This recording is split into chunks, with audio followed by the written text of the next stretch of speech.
الست مش ملزمه اصلا انها تبات في بيت. والله؟ اه لا بجد؟ والله العظيم. امال تبات فين حضرتك؟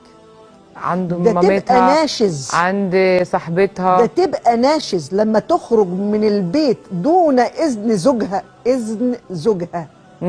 وكمان تروح تبات بره ومش ملزمه تبات في البيت.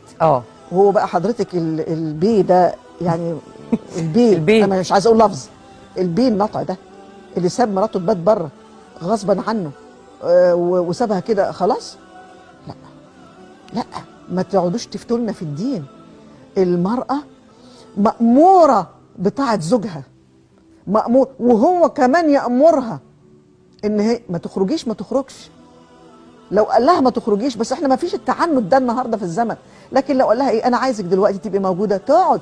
ده لو صايمه يا ستي، صايمه ودون اذن زوجها لا يقبل منها.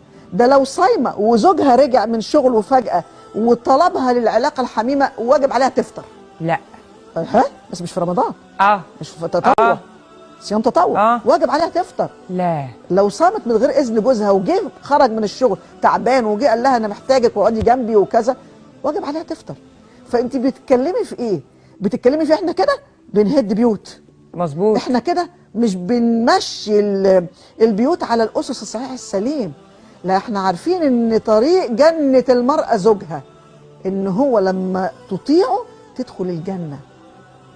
ايام امرأة باتت وزوجها راض عليها دخلت الجنة. وتقولي لي تروح تبات بره؟ تبات فين؟ تبات فين حضرتك؟ لا معلش عايز اعرف. تبات عند والدتها مثلا؟ تقولي لي كده يعني عندها ظرف استثنائي؟ تبات عند اختها عشان عيانه ومريضه وهو سامح لها؟ معلش، لكن مش ملزمه تبات في بيتها بتاع الزوجيه وفراش الزوجيه تبقى ناشز، ما يصرفش عليها، من حقه ما يصرفش عليها لو خرجت عن طوعه وباتت بره.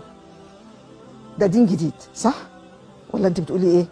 لا اصل انا بسمع الكلام ده لاول مره، انا ما سمعتوش الحته الاخيره دي، ما جاتليش والله كتبوها ما جاتليش والله. ده دين جديد. احنا هنفضل نهد في ثوابت الدين لغايه امتى؟ خدي بقى راي الدين وراي الست الرجعيه التقليديه. طاعه الزوج من طاعه ربنا.